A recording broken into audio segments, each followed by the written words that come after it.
Well, howdy, football fans. We are live from Take a Hike Studios just outside of Dallas, Texas. I'm your host, Christian Tatch, and this is College Football Now. So, guys, let's kind of start diving into this. But before we do, what I would like to do first is, again, kind of go over the rules for the live chat and any comments that are happening. Absolutely, no politics. That's right. No attacks on race, religion, creed, gender, or sexual preference. Let's keep it civil, guys. And with that out of the way, let's have some fun talking about the college football week coming up. So, before I get started with the upcoming games, what I'd like to do is kind of go over a little bit of last week's action. We only had 2 games happening last week. All right, the first one was Florida versus Miami, and let me tell you something. What an ugly game. All right, they were actually both pretty ugly games. Oh, sorry about that. The microphone kind of got away from me, so this probably sounds a little bit better.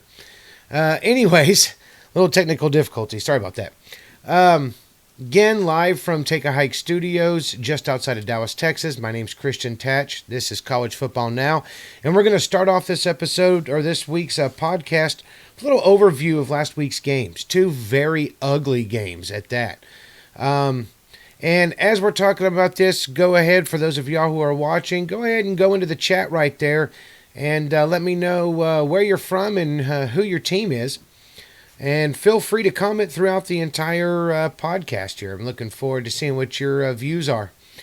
So, here's what happened. Florida versus Miami. Now, you had a number 8 ranked Florida, okay, playing in a neutral site game in Orlando against Miami. Now, Florida, in my opinion, should have wiped the floor with Miami. I don't think Miami is ready to play in that caliber of a game this year. I think they're going to do okay in the ACC. I pick them to be somewhere maybe 3rd or 4th, actually, in the ACC, but that's a pretty weak conference. Obviously behind Clemson, and then I'm picking Syracuse to come in 2nd, as you saw last week. So the game ended up being 24-20. Felipe Franks threw for 17 times for 27, completed 17 out of 27 for 254 yards. 2 interceptions. One of the interceptions, really not his fault. Threw it to the right receiver. Receiver jumped up, went through his hands. It was a tip drill interception, but it came at a very bad time. Williams on the other side of the ball also threw, he was 19 of 30 for 214 yards, 0 interceptions. Here's the surprising stat from me, especially considering the way Miami was playing last year and the way Florida typically likes to play. Now, granted, these 2 quarterbacks are supposed to be fairly decent. I didn't see that. I also expected them to run a lot better than they did. Florida had 28 attempts for 50 yards. Okay, that's a 1.8 yards per carry average. I'm sorry, that's not going to cut it. And especially with the slate, the SEC slate that Florida has, you cannot do it all in the air. You are going to have a mix of run and pass. So I'm hoping this was first game jitters for them, but the rushing yards just were not there. Miami wasn't any better. 36 attempts, 36 rushing attempts, which means they felt coming into this game that they were going to be able to run the ball. They couldn't. 87 yards. It's a 2.4 yard per carry average. That's awful. This game just really, it was entertaining. I'll give you that. I did watch, of course, start to finish. A lot of excitement in that stadium. A lot of fans there. Fairly half and half for the fans. So you had some great exciting moments. You had some good defensive plays. It was fun to watch. I love watching hard-hitting defense, and we did get that. But I didn't get the sense that these are 2 very tough defensive-minded teams. I feel like the defenses, although good, shined a little bit more because the offenses were just not clicking. Again, first game of the season, I get that. They're going to need to clear that up before they move on, though. So just to kind of give you a short little recap, I mean, I tell you what, I'm not even going to go over the whole game because it wasn't that great. But I am going to tell you about the last few minutes of the game because that was pretty exciting in my mind. So you have a minute to go, right? Score is 24-20. And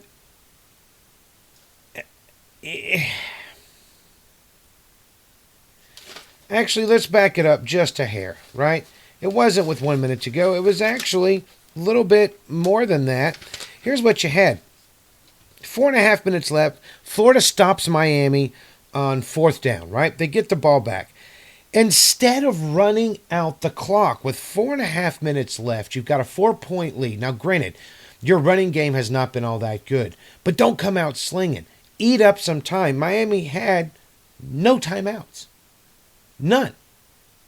But you come out passing, right? And guess what happens?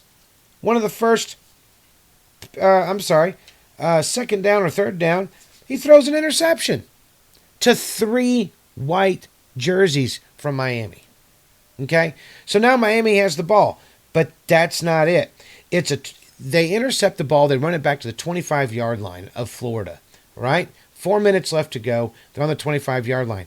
But wait, 2 big penalties. Florida committed one by hitting a player out of bounds, so it was a personal foul. And you had another personal foul against Miami.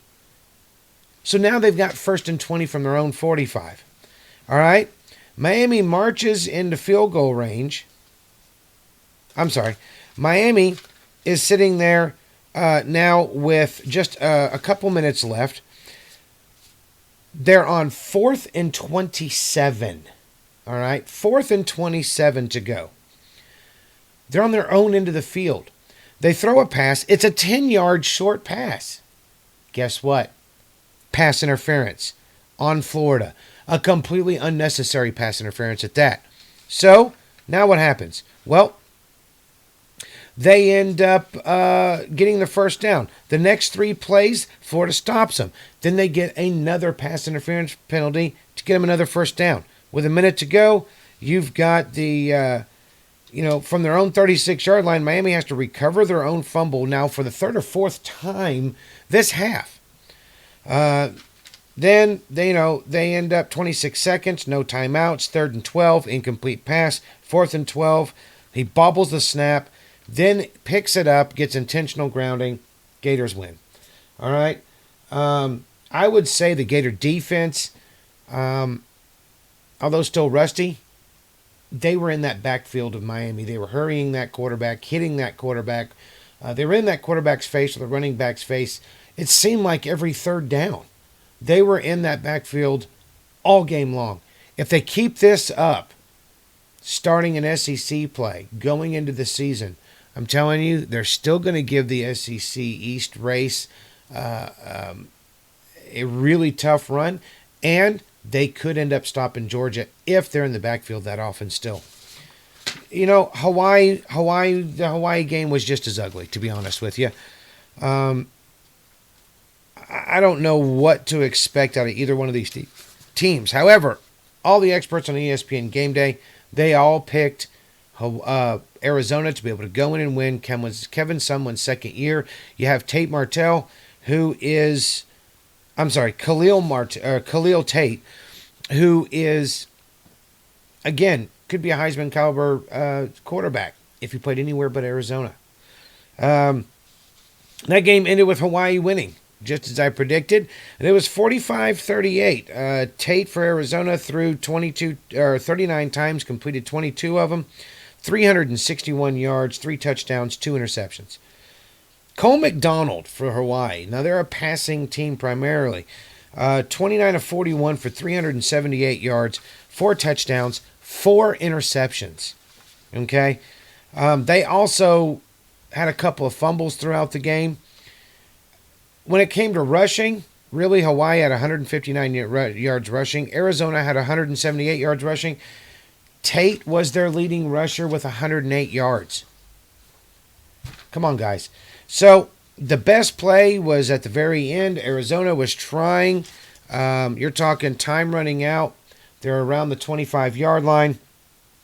I'm sorry. They're at the...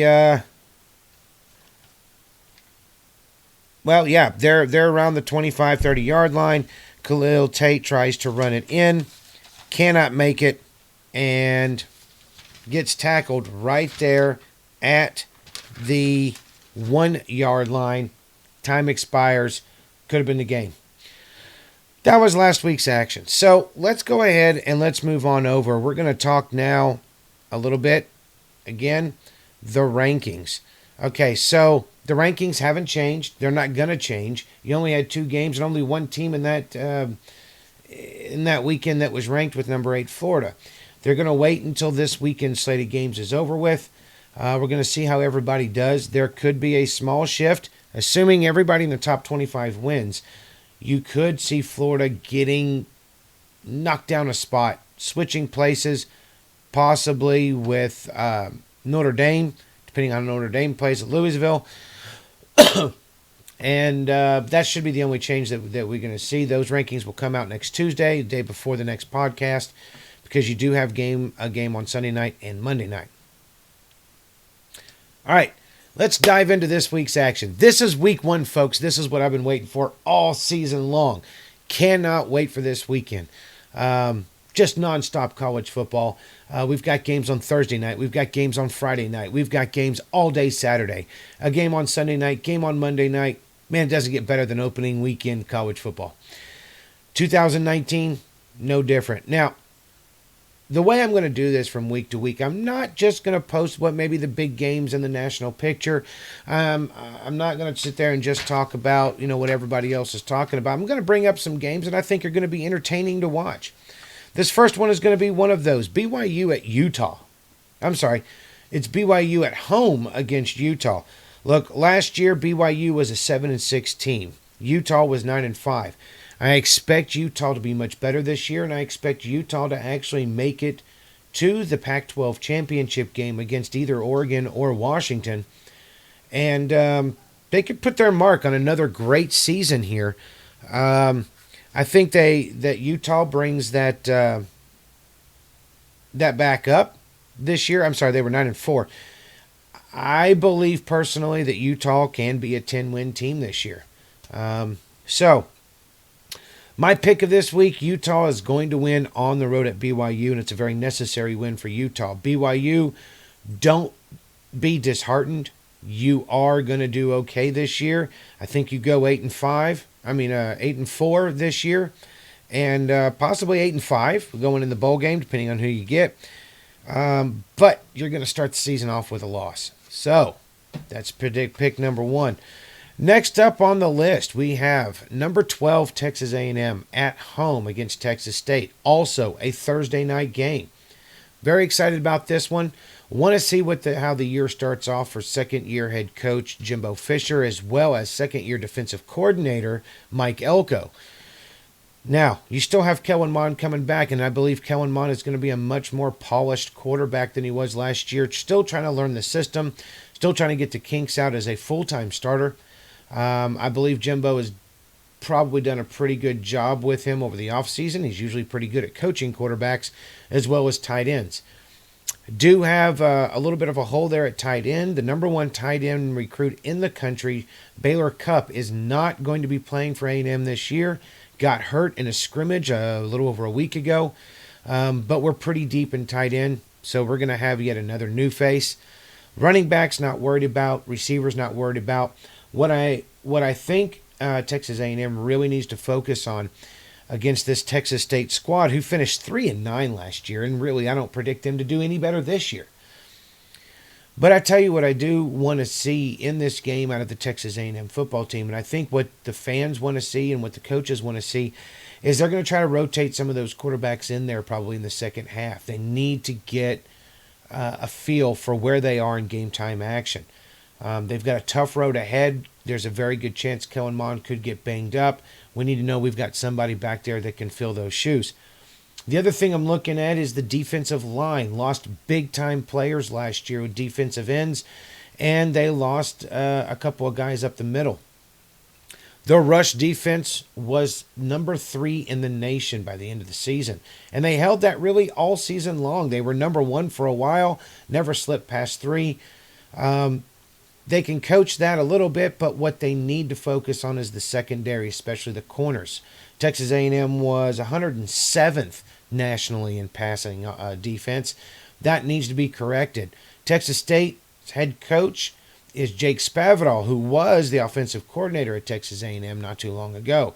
He is a pass-happy coach, so this might be a good view on how that secondary is going to work in the second year of Mike Elko's defense.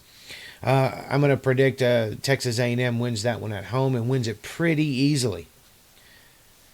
Next up, we have another great game. Or not a great game, but another game there between two hated teams. You're going to have Clemson at home versus Georgia Tech. Now, Georgia Tech finished last year 7-6. They're not going to pose a single bit of problem to Clemson. Clemson's coming out. They're going to show off their guns. Probably keep a little bit in reserve because week 2 they do have Texas A&M coming into town. They're not going to show off everything. This will be the second year for Trevor Lawrence. First full year being the starter. And I believe that they're just going to come out there and they're going to throw all over Georgia Tech. So again, number 1 Clemson at home versus Georgia Tech. That is the other Thursday night game. The next one that we want to take a look at here is Oklahoma State versus Oregon State. All right, and the reason why I want to talk about that one is because Oklahoma State, last year they finished 7-6. Oregon State finished 2-10. I believe Oregon State's got another 1 or 2 wins in them this year, but they're not going to do better than 4 or 5 wins at the most. The reason why I think this game will be fun, they run similar types of offenses, and I think it's going to be a fun game to watch if you really like offense. Oklahoma State off that 7-6 season last year, I just don't believe that was good enough for them. They've been a 9-10 win team now for many years in a row. That was a bit of a slump. However, just in the Big 12, they've got 3 very, very losable games against Texas, against Oklahoma, and against Iowa State. But I think Oklahoma comes out swinging. They take down Oregon State. Again, not a lot of national relevance in this one. Probably not even any conference relevance for either one of these teams. But I think it's a fun game to watch if you happen to be flipping channels in the middle of the day. All right? I'm sorry, in the evening. This is a Friday night game. All right, moving on ahead. Here we go. Look at the action right here. Now, this is a Saturday night game, but I do want to talk about this one. Look, Texas finished 10-4 last year. Can't talk enough about the expectations going into the 2019 season. Ranked number 10, and I think they can hold that spot. It's all going to depend on the week 2 game against LSU, but we'll get into that next week. Look, Louisiana Tech, not necessarily a powerhouse. Texas should win this one, but I'm not sure they're going to win it easily. I think Louisiana Tech, who was 8-5 last year, always tends to play these games tough. They come out swinging. They want to be one of these Appalachian State teams. They want to, or Arkansas State. They want to come out and they want to make a name for themselves. They want a signature win against a ranked team early on. They're not going to get it this week. But I tell you what, they're going to make Texas stop and think about some things. They are going to get some pressure on the quarterback, and they are going to have some offensive plays downfield that are going to put the Texas defense on its heels. Nothing to worry about, Longhorn fans. You come away easily with a win. But Texas, be careful. You kind of have to balance this a little bit. And what I'm talking about is you want to come out, you want to show your dominance. You want to show it early, and you want to show it the entire game. You also want to make sure your backup quarterback situation is in check, right? Get him in if you have a big enough lead. But don't show all your muscles. You have a huge game in week 2, and you don't want to give them too much game film on the different things that you can do. So, Texas is going to walk away with this one pretty easily. Next up, we've got number 3 Georgia heading over to Vanderbilt to play on this one. Look, guys, this one isn't even much of a game.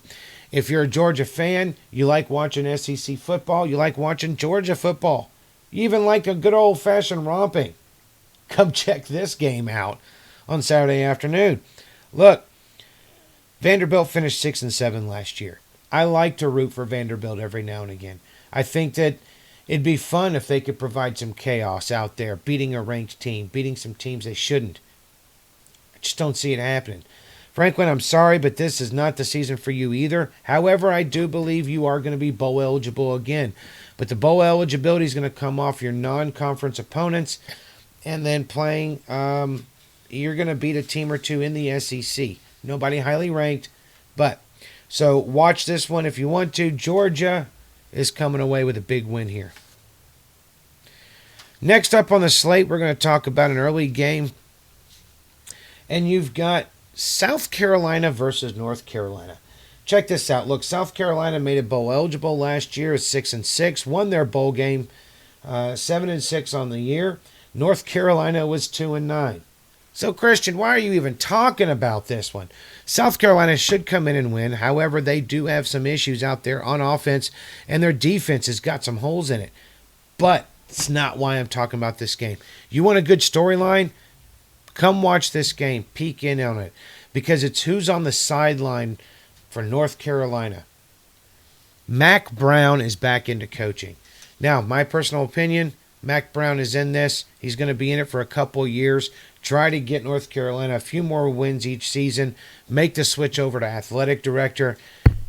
And that's how he spends the rest of his career. Fine with me. Right now, you're a coach. And I'd love to see North Carolina be able to make some changes under head coach Mack Brown. This is where he's always wanted to come back to. He can recruit with the best in the nation. Let's see how he did. This should be a fun game to watch. State versus state here. Let's check it out. The next one we're going to have, I'm sorry guys, but oh man, really? Alabama versus Duke. I believe this was what they 52-14 win last year, and don't expect anything different this year. It's at Alabama, and I'm sorry, but Duke just doesn't have it. They had a great run a few years back. They're not a 10-win team anymore, and I don't see them doing a whole lot better than their 2-10 record last year. I'm sorry, Duke was 8-5 last year. I was looking at the wrong stat. Duke, sorry, fans, Blue Devils, I apologize. You were 8-5 last year. You're not walking out of Tuscaloosa with a win. However, you are going to be bowl eligible again this year. And I think you do put a couple of touchdowns on Alabama.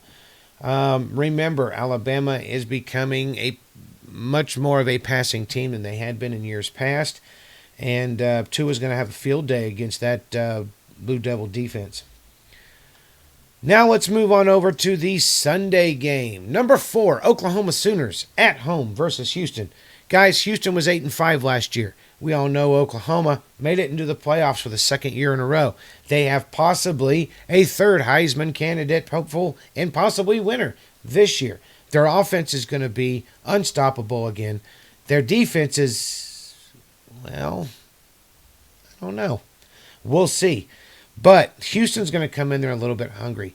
Yes, they're on the road. They still have Houston fans in and around the state of Texas. I actually think this game is going to be pretty fun to watch.